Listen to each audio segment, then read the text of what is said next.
Welcome back, everyone, to another episode of the Popcorn Podcast. This is another one of the Tommy Corners episode. I'm going to be doing a quick breakdown of the Oscars, which I know I'm 10 days behind, and of the most recent news in the film and TV entertainment industry. Starting off with the Oscars, every year I do a ballot, like we talk about on the show every year, and this year I did two. I did a one of who I think will win and who I want to win. Who I wanted to win was 12 of 23 I got, so just above 50%, and I got 16 of 23 on who I think will win, but if I blended them together, I would have gotten 19 of 23. So could have been a lot better. I think the best year I still had was 2020, where I got 20 of 23, which was pretty good. But yeah, starting off with the Oscars, it opened up with a beautiful performance by Cynthia Erivo and Ariana Grande performing their song from Wicked, Defying Gravity, and it was absolutely her own stuff. Cynthia Erivo was researching. Sorry about that. But yeah, they were both absolutely perfect. It was one of the best performances the Oscars have ever done musically. I thought the Oscars were okay. I think I'm kind of getting a little sick and tired of the whole, oh, the Oscars suck, let's play into how they suck. I would like them to more lean into how it's such a huge event in the industry. And also, can we stop forgetting people who passed away in the remembrance thing? You guys are, it's not a hard thing to do. And they forget people every year, and I'm sorry to the families for those who they did forget. But moving on to that, another thing I didn't like, the whole James Bond part, which was like 25 minutes of my time that I was never getting back in my life. I thought maybe they were going to bring out the new James Bond at the end, and they were going to do like the next award. Nothing. Just some weird musical dance performance that made no sense in the whole event. But I think outside that, the Oscars weren't horrible. I think they were much better than they've been in the past. I think Conan was a good host. I thought some of his jokes were really funny. I think some of them, not all of them landed, but I enjoyed myself thoroughly. And I thought this was a good year on picks of who won, and I think it was a lot of people who deserved to win. There wasn't only a few that I didn't agree with, but we'll get to them when we get there. But running through, the Best Supporting Actor went to Kieran Culkin, who deserved it for A Real Pain. Best Animated Feature went to Flow, which I was super surprised with, but I was very happy for them. I had Wild Robot winning. From there, we had Best Costume Design, which went to Wicked. Best Original Screenplay for Anora, Sean Baker's first award of the night. We'll get back to him soon. Best Adapted Screenplay was The Conclave. Best Makeup and Hairstyling, if you couldn't guess, was The Substance. Best Editing was Anora, which was another Sean Baker award. Sean Baker won for writing, for screenplay, and editing so far. We'll come back to him again. Best Supporting Actress went to Zoe Saldana. She was not my choice for female supporting. I really wanted Ariana Grande to win, and I thought she could win it. But I love Zoe Saldana. I think she's a great actress, and I'm very happy that she got her Oscar. Best Production Design went to Wicked, which 100% deserved it. Planting all the flowers, building the Munchkin Town, Munchkin Village, I forget what's Munchkin Land, whatever. The Emerald City, building all that, building the school, all of that was unbelievable that you could actually walk around these places. But yeah, I loved it. Going from there, Best Original Song with the El Ma from Amelia Perez. I did pick this to win. It's not the song I wanted to win. I wanted Never Too Late from the Elton John live concert to win. Best Documentary Feature Film was No Other Land, which also had an unbelievable speech. If you guys haven't watched it, please go watch it. It was one of the best speeches of the night. Unlike a certain actor, who I'm going to talk about later, gave a speech that literally felt like it was 2 hours long. But No Other Land, unbelievable film.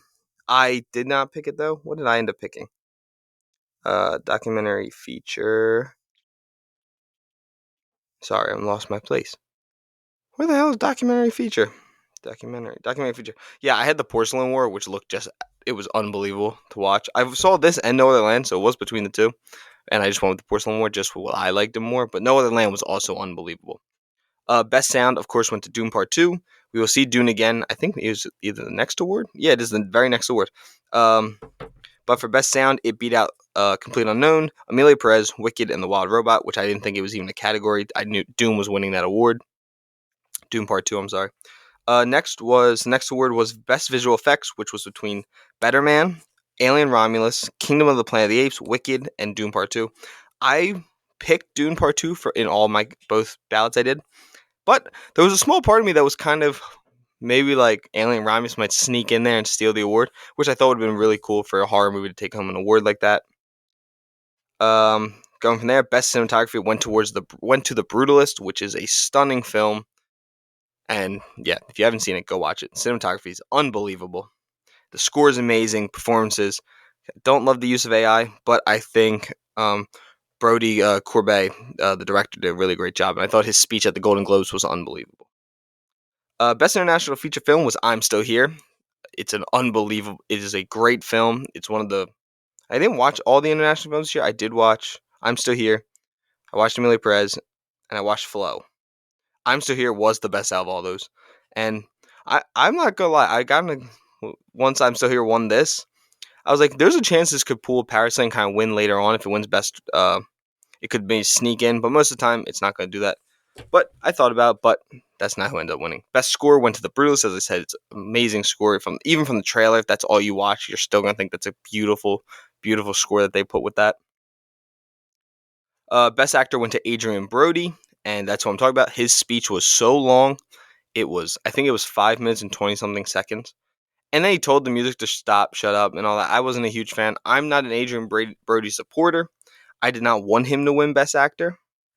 I wanted either Coleman Domingo or Timothy Chalamet to take it home, or even Sebastian Stan, who played a young Donald Trump in The Apprentice. I thought he could have won too.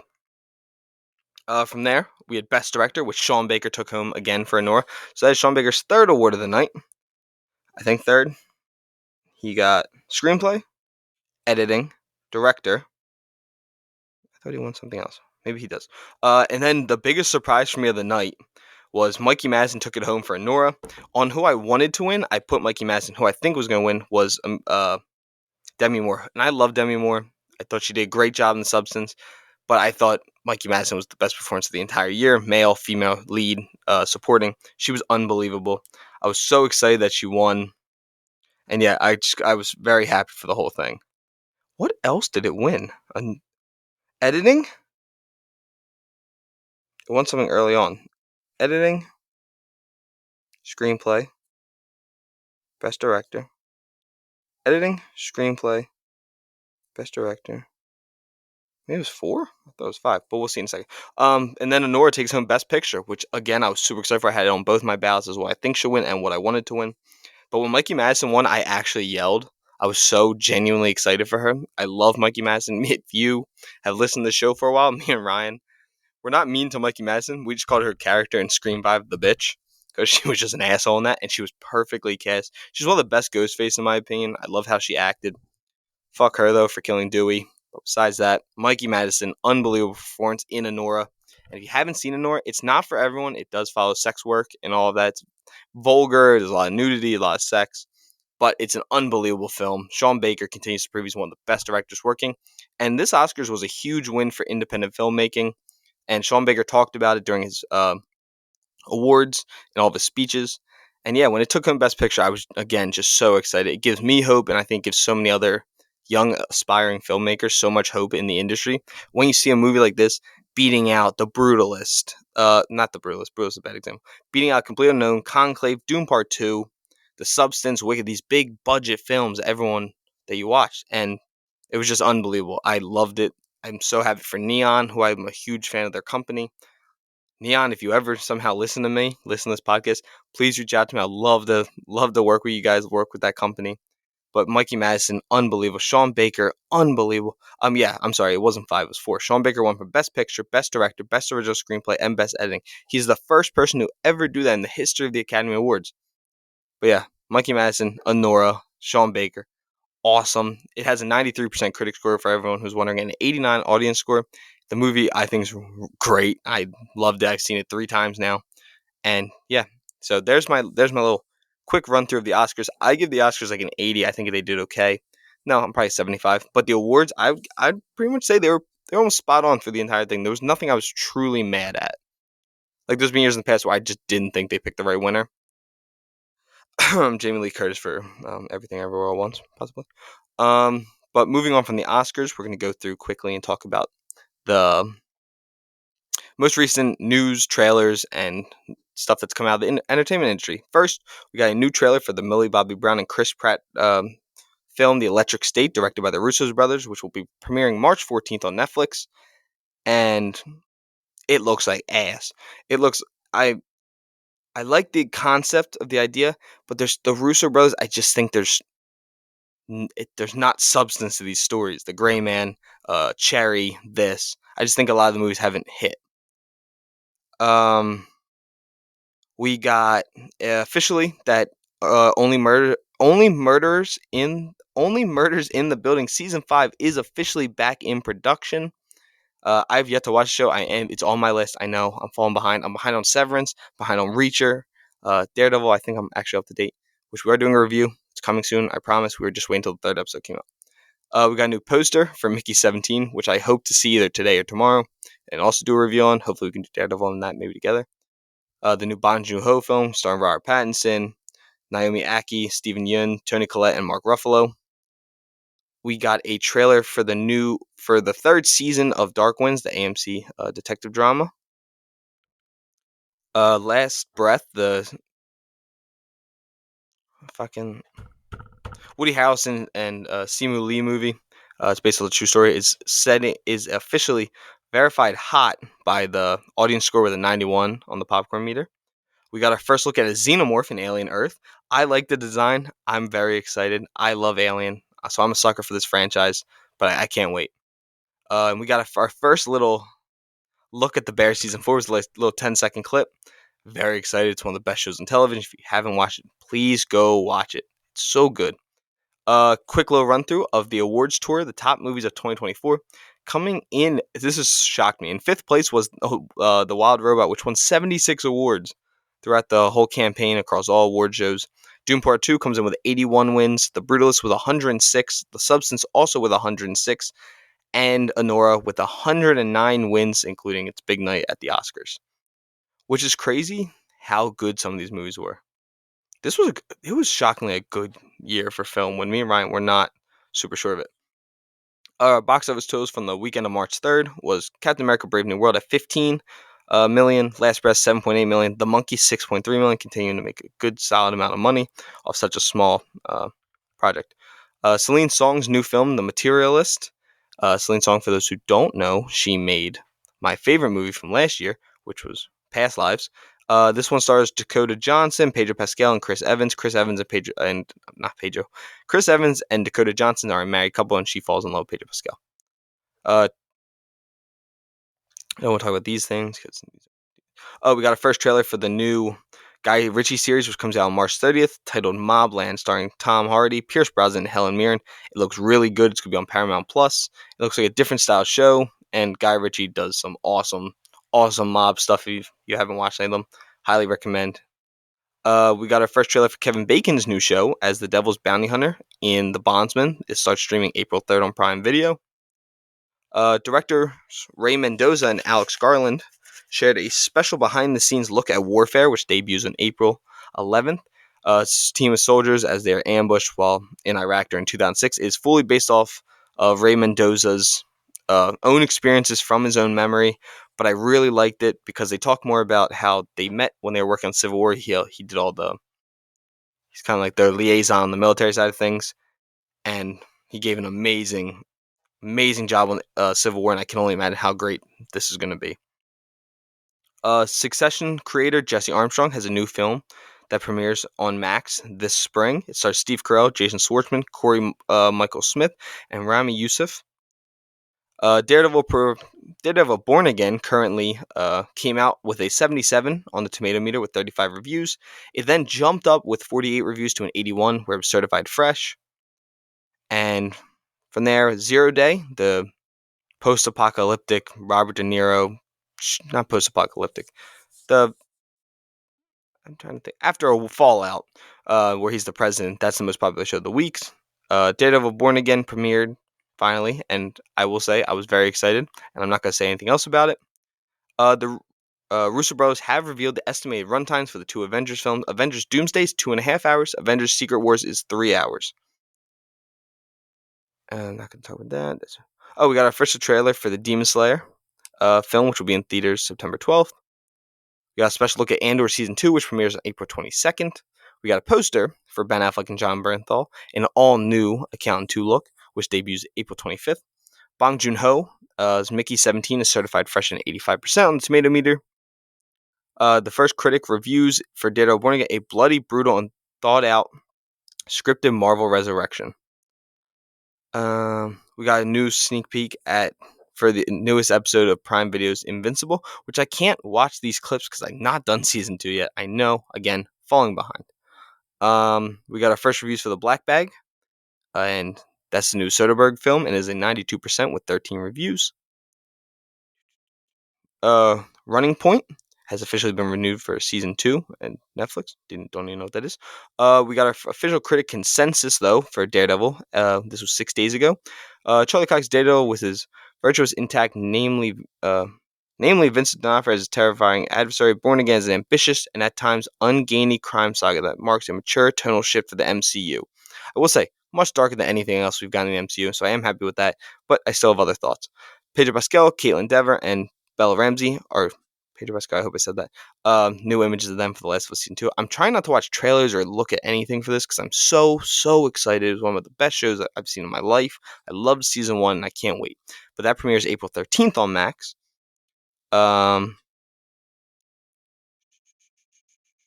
We got another trailer for The Studio starring Seth Rogen. It's the new TV series. It looks really funny. The Apple TV series premieres on March 26th. Seth Rogen continues to prove to me that he's one of the best producers and writers out there. The dude has such a knowledge for film, writing, and everything in between. Mickey 17 is now up to an 86%. It's one of the best movies of 2025 so far, and it's certified at that stage. Hurry Up Tomorrow got a new post. That's the new Jenna Ortega, Barry Keoghan, and The Weeknd film. This premieres May 16th. Not excited for that. Christian Bale and Adam Brody star in a new look for Nobody Wants This. Season 2. My mom loved this show. I really want to watch it because I am a huge Adam Brody and Kristen Bell fan. They are both hilarious in interviews, in person, in film, television, everything they do. We got more images of The Last of Us, showing off more of Bella Ramsey, Pedro Pascal, and everything in between. We got a new look at Death of a Unicorn, starring Paul Rudd, Jenna Ortega, Will Poulter, Richard E. Grant, and Tia Leone. It was pretty cool. It was like the first part was like a medicine commercial, which was really cool. Then we got an official trailer for I'm sorry, I said trailer. I don't want to upset people. We got our first official poster for the third and final season of The Summer I Turned Pretty. No one spoiled that shit for me because I am not done season 2 because I got mad because someone spoiled something for me. But I am going to watch it because I am a sucker for teen drama. We got our second trailer for Blumhouse's The Woman in the Yard, which debuts on my birthday, March 28th. I think this looks really good. Ryan's not super intrigued, but we'll see when it comes out. We got our first early reviews for The Studio at South by Southwest. It's currently sitting at 100% on the tomato meter with 13 reviews. We got an awesome poster for Andor Season 2 with some Stormtroopers, Diego Luna, Stellan Skarsgård. It was a really cool poster. We got our first reviews from another Simple Favor, the sequel to Simple Favor, which also debuted at South by Southwest. It's currently at a 77% on the tomato meter with also 13 reviews. Really want to go to South by Southwest one year. Novocaine did not debut at South by Southwest. That's a new Jack Quaid movie where he doesn't feel pain. Jack Quaid's off to an insanely hot start to 2025, where he had Companion, which I think might end up in my top 10 films of the year. And this now Novocaine's debuted at 91% on the tomato meter with 23 reviews. I'm very excited now, so now I'm going to watch it. I hope it's good. We got a Pedro Pascal and Bella Ramsey, Caitlin Dever star in an official trailer and the South by Southwest trailer for The Last of Us Season 2. But this new trailer gives us a much deeper look at all the different characters we're going to see, and the show's just really going to get darker and darker. If you haven't played the second game, I think it's amazing. I definitely think it gets it's a bit longer, and sometimes it feels a little bit more boring, but I still think the second game is just as amazing. But I'm very excited to see how they go about Season 2 and how they go about with like the time with it, but there's a really cool shot of time with the flamethrower, I will say that. We get to see Ellie's moth tattoo in the trailer. I thought it looked really cool. I love the tattoo in the game. We got our first look at John Mulaney's new talk show, Everybody's Live with John Mulaney. This will stream every Wednesday, starting March 12th on Netflix. Uh, John Bernthal and Ben Affleck are at South by Southwest for the Accountant 2 premiere. We got our first poster for On Swift Horses. Who's directing this? Starring Diego Calva. For those who don't know, he was in Babylon. Jacob Elordi, Daisy Edgar Jones, Will Poulter, and Sasha Calley. When? Who? Daniel Minahan. Debuting at TIFF, South by Southwest. Very exciting. John Bernthal talked about the Punisher upcoming Disney special, because they're going to do what they did with Werewolf at Night. I'm super excited. He said super dark, super violent, and he's excited for the audiences to see how violent they're going to go. We got a new trailer in a Sebastian Stan, Florence Pugh led trailer. This new Marvel film hits theaters May 2nd. I loved this trailer. It was inspired by A24. And A24 had a lot of people that had worked on A24 films came and worked on this film. So I'm very excited. I'm trying to think. None of these are really. Cardi B announces the trailer for the 5th and final season of You. It drops, just dropped actually. Death of a Unicorn debuts at South by Southwest with a 75% on the Tomato Meter with 12 reviews. We got our first trailer for Jane Austen Wrecked My Life, which I haven't watched yet, but pretty interesting, I guess. Nicole Kidman arrives to the Holland premiere at South by Southwest. Minnie Cave directed it, and Nicole Kidman, Matthew McFadden, and Gael Garcia Bernal are all starring in the film. Critic consensus is that Will Poulter is the biggest standout for A24's next hit film, which is Death of the Unicorn.